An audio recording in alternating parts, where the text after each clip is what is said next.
Season of the Splicer. Chroma Rush. Drink from the data stream. The Elixni awkwardly shouldered its way onto the empty stool at the ramen shop and rested its 4 elbows on the bar. Maurice looked up over the huge pot of broth and, thinking a titan in one of their ridiculous helmets had arrived for lunch, called out, "Irashaimase."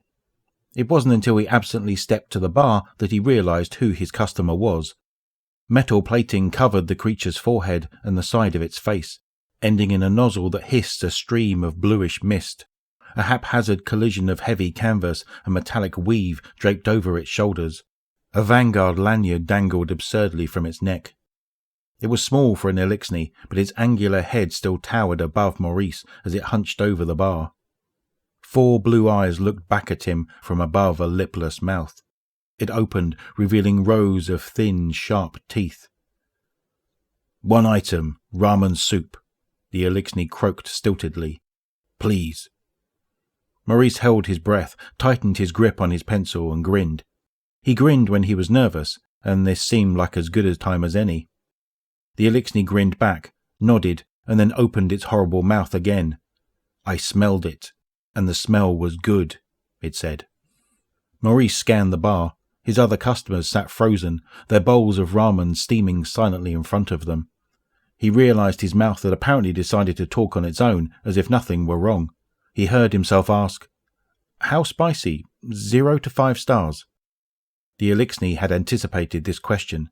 "Spicy 5 stars, it said, holding up one hand with 3 claws splayed, and another with 2. "May I receive additional dead flesh, please?" "You got it," Maurice said, his even voice betraying none of his tension, and he turned back to the bubbling pot of broth. Muscle memory took over, and he soon found himself placing a steaming bowl of ramen in front of the creature, who clucked cheerfully. Maurice took a half step back. A small crowd was forming in the walkway in front of the restaurant. Some of the customers leaned in as their curiosity overcame their terror. Maurice noticed the woman in seat 2 needed more water, but it could wait. The Elixni raised its arms tentatively, then looked to Maurice again. "What is the protocol?" Maurice found himself unsure of which pair of the Elixni's eyes to look into and focused on the ramen instead. "Well, you eat the noodles and pork and egg with—" "Egg," repeated the Elixni, enjoying the unfamiliar word. "Yeah, egg. You eat all that with the chopsticks, and you get the broth with the spoon." Maurice saw how the Elixni's claws dwarfed the ceramic spoon. "Or you can just lift the whole bowl and drink it." Maurice mimed lifting a bowl to his lips. The Elixni nodded. Its claws tapped the metal on its face, and the hissing blue mist ceased.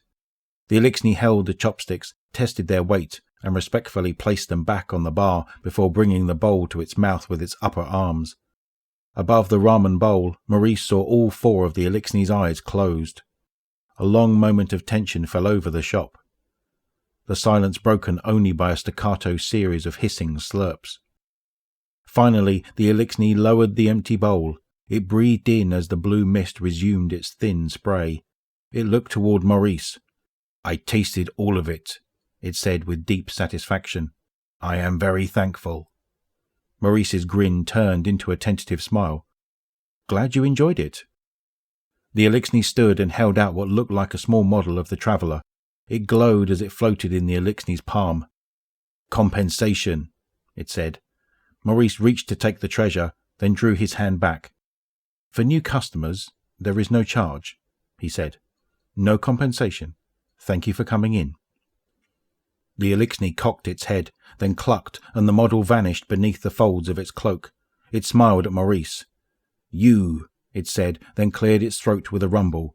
"You are a—" and the 5 spirited words that followed were replete with hard consonants. In the confused silence that followed, the Elixni nodded graciously, then walked through the crowd outside and deeper into the city.